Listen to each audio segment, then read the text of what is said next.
Oh my god. Ladies and gentlemen, the patch notes for Monolith has been released, and they are so big. There is so much that we have to split up into 3 videos. This video is about the general changes, and boy, that's what this is all about. There are also hero changes and a whole bunch of card changes. So those are the other 2 videos. This covers the general changes that they've made to the gameplay itself, to the map, that makes this a totally different game. Here it is, ladies and gentlemen. If you don't like long drawn out updates, this isn't for you. We are going to talk about it. We're going to try to understand what these mean and try to go about it in an intellectual sort of way. So here is the change. Beautiful. You can see Monolith there. Oh man, it's going to be absolutely amazing. Guys, really, if you don't want to do the TLDR, every hero has been absolutely updated. A new compact map that is 30% smaller, faster, more action-oriented gameplay. You'll see that come the hero changes. You can see that they have tailored each hero so that it is very much more action-oriented. Over 100 updates to cards, changes to armor and damage. Of course, it's still a MOBA. So, ladies and gentlemen, the general changes. Finally, it has been confirmed. Legacy has been completely disabled. They aren't toying with the idea of keeping it for a while, seeing how things go. No, they are just replacing it entirely, no longer available. Monolith is it. That to me actually says that they are incredibly confident with Monolith. They have it figured out, and I trust Epic to make that call. Hero kills no longer drop CP on the ground. CP is awarded to kills assists directly. I like that. No longer do you have to think about going over there to pick up the last little bit to spread to your entire team. It makes the game more efficient. Nice, kill that person, go on to the next. Kill that person, get back into lane. Kill that person, get the... You don't need to go and do all these kind of tertiary things, right? That doesn't really affect the gameplay. This, very straightforward, kill them, get that XP, bam, move on to the next thing. Love it. Buffs are no longer dropped, they now fly towards the last hitter of the buff. Minion, again, same thing, efficient, do it, leave. What this does though is people can't get buffs for somebody else and then the other person kind of just on their way by comes and picks up the buff. You actually have to do that last hit. But I mean, the difference between killing something and just leaving the last hit for somebody to come by, not really that different. This is absolutely huge. I had no idea this was being implemented, and this is absolutely huge. Movement penalty added for backpedaling, jumping, strafing, or shooting. Incredible. Incredible. They don't say exactly what it is. I would love for them to have said what that penalty is, but if there's going to be a penalty, I'm going to assume that it's going to be a significant penalty. It's going to have to make a difference. So with that said, no longer can people in travel mode, although nobody is in travel mode anymore, backpedaling, just staring at you as they retreat. No, that's not how human beings, it's not how people run away. You run away facing forward, right? I like it. It's backpedaling, jumping, that makes sense. Have to slow down in order to jump. Strafing side to side, that is naturally more cumbersome. And of course, shooting. You should be penalized for backpedaling, A, but B, trying to harass your opposition. Absolutely. Now, they did have these penalties in the very early alpha. I do remember that the penalties being in place, but they took it out in order to increase the pace of the game. Obviously, they have increased the base movement speed so that this has a desired effect. If you choose to backpedal, strafe, and shoot at the same time, we don't know if it's additive, we don't know, certainly not multiplicative, but if it's additive, that's going to be absolutely huge. I don't think it would be additive, it would just be one penalty at a time, but no longer can you just backpedal you're gonna have to turn around, look at where you're going, and escape. I love it. Love it. Tower range has been decreased from 2,000 units to 1,600 units. I think that is just because the towers themselves, the map itself, is 30% smaller. So I very much like that.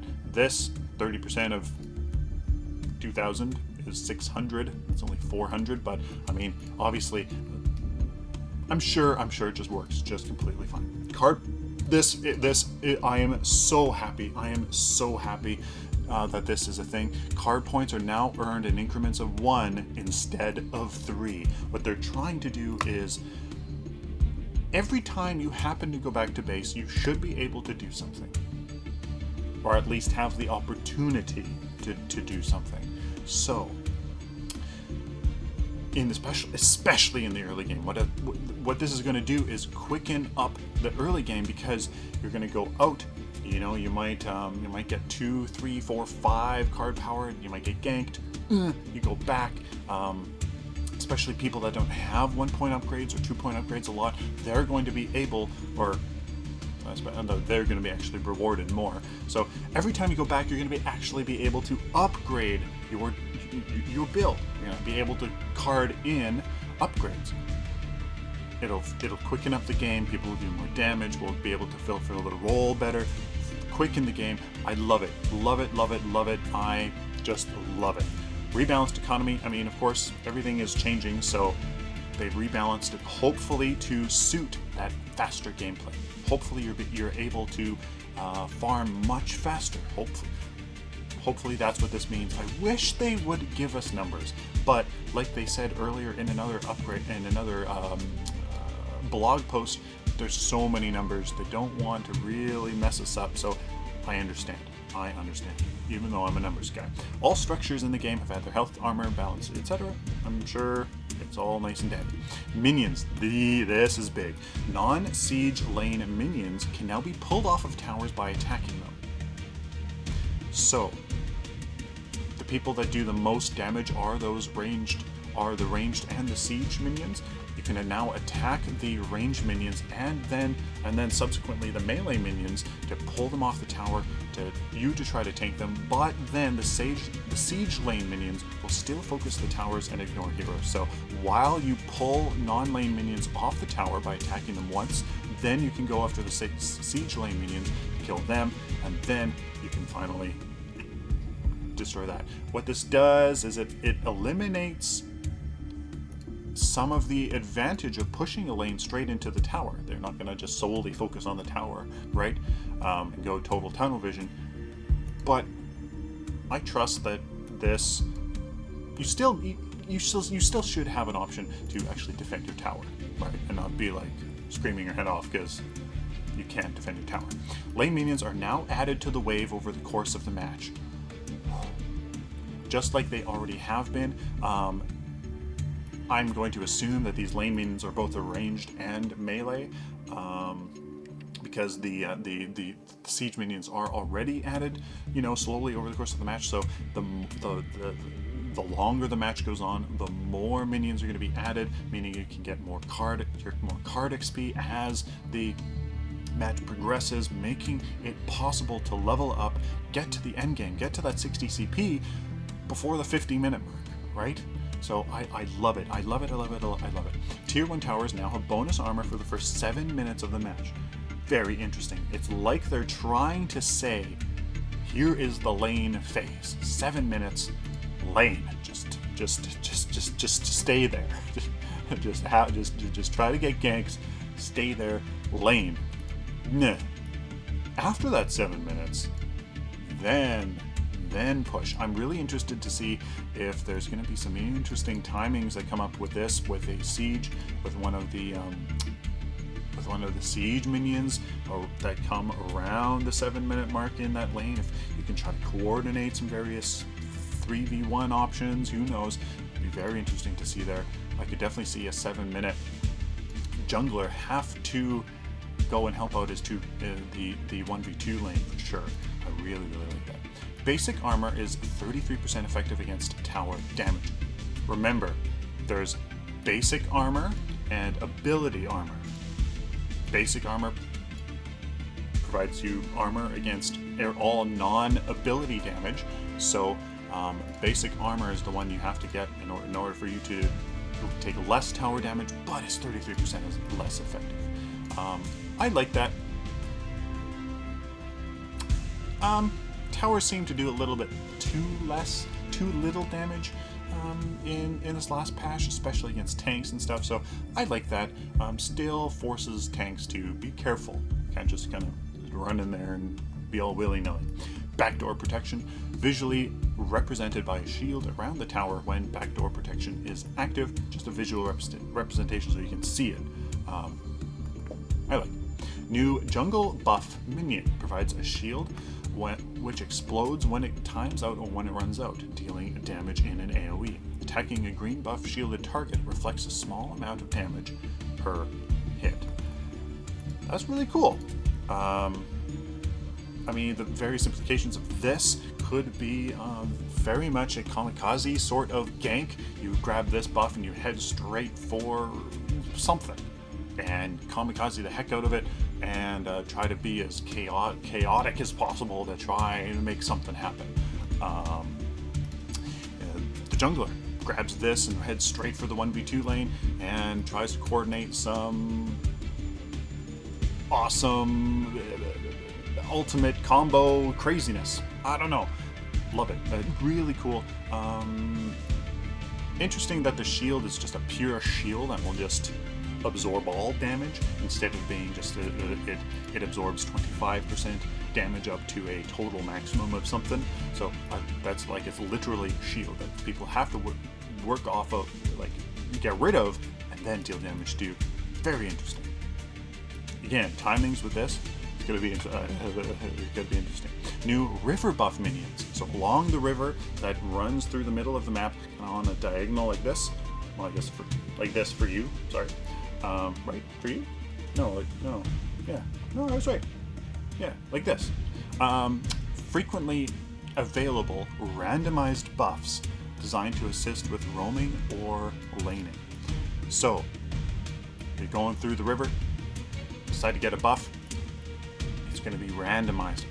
That's very interesting. Very, very interesting. You know, either, you know, the jungler gets it, or you do decide to mid lane. Mid lane will be somebody that can go to left and right lane very easily. So you can then grab that river buff, and then if it's not a roaming buff, just head back to lane because it's a lane buff. Or if it is a roaming lane, just head on over to that lane you were heading to, and get that gank. I'm sure the laning buff won't hurt you if you do decide to gank anyways, but very interesting, really cool. I'm interested to see what these buffs exactly are. Buffs. Very interested to see what that is. New gold buff minion. We've heard a fair amount of this, that it was pretty much just completely overpowered. So it's going to be interesting to see what the exact numbers of this are, but gold buff provides extra CP for last hits during its duration. Carry, this is the carry buff. Really, you can just coin that term right now, the carry buff, because that's what it's going to be for. Interestingly, maybe even the support should get it. If you want your support to be a nice, good support, that is an option, but it's the last hits, so it's going to be a carry buff. It's going to just be the carry buff, for sure. Now, this I'm not too certain about. Raptors, added to the jungle, reinforce over time, capped at 3. Is that the current black buff? Because black buff has been removed. So as long as I know. So what are these raptors? Maybe that's just one random camp that provides something and they're not saying very much. I don't know.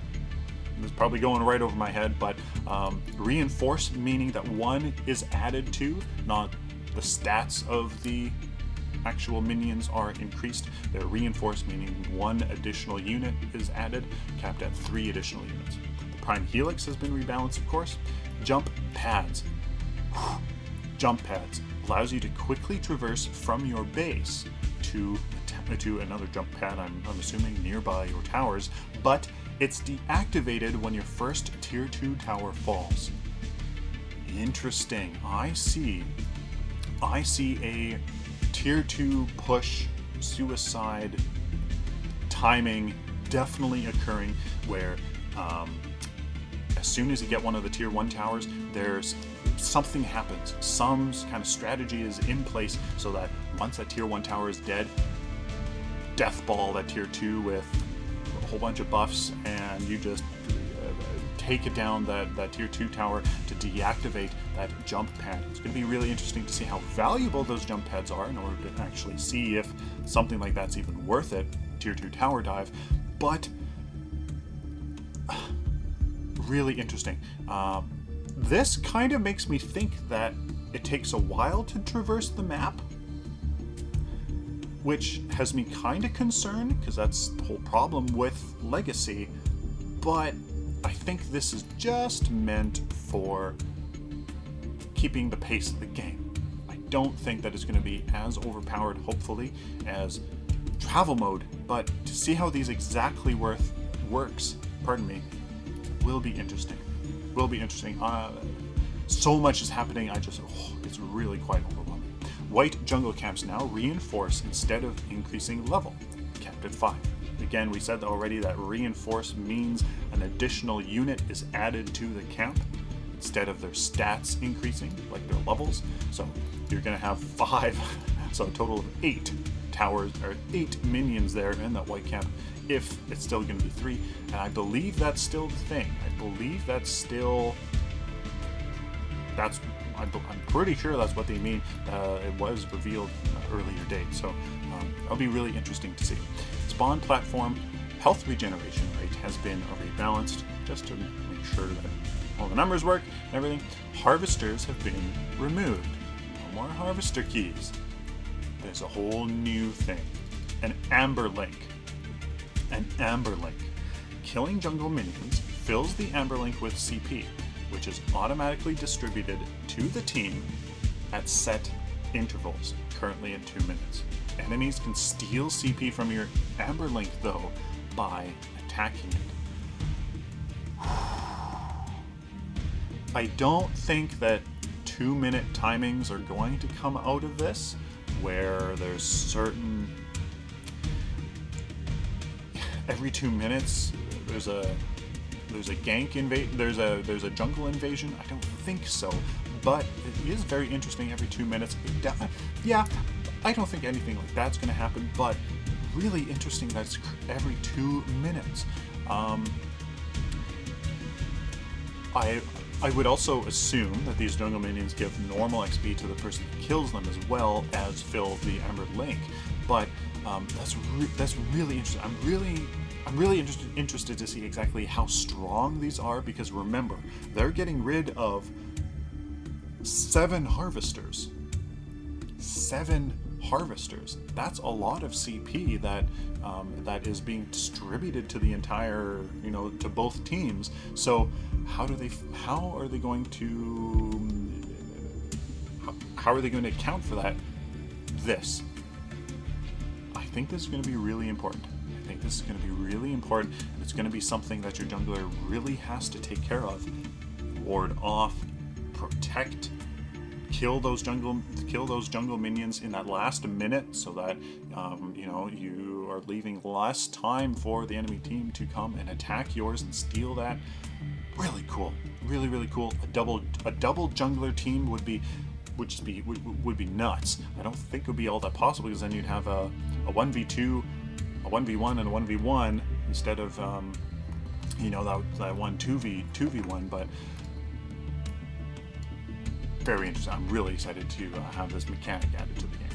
And finally, fog walls have been added to the game that obstruct line of sight but do not provide invisibility. That have been added to the jungle, so they're just off the lanes, and they kind of hide the jungle completely from the lanes. But also, I'm assuming that there's fog walls also inside the jungle, perhaps at certain points. Just like there was shadow pads inside the jungle at certain points. So I'll be really interested to see exactly what. The fog wall mechanic is really cool. What they wanted was to obstruct line of sight, but not provide kind of invisibility. It's just meant to be an obstruction, not a complete buff, kind of. So it'd be really interesting to see what this is. Again, it's going to obstruct line of sight, which now wards work on line of sight, so you're going to have to work, you're going to have to really think of exactly on what side of the wall you want to place your wards on. It'll be very interesting. Oh boy. Oh boy. Guys, you can see here that the changes have been made to try to make this faster. I've been trying to make this faster. Card points have been changed so that you can upgrade more often, leading to more damage, leading to more roll fulfillment, which means to a faster game. I love it. There's so much here, guys. I have to still digest this. That was the upgrade, the update. Please let me know down in the comments what you think about this. Anything you're worried about? What are you extremely excited about? I'm through the roof about this update because it is absolutely ridiculous. Please, ladies and gentlemen, like this video if you like it, dislike it if you dislike it, share it with the community. Of course, guys, subscribe for a lot of Monolith content coming up. I have so many videos to redo, so many numbers to look at, so many builds to look at. It's going to be insane. So please subscribe if you want to be a part of any of that. And if you like this or simply found it useful, please subscribe. Until next time, like always, stay optimistic and positive.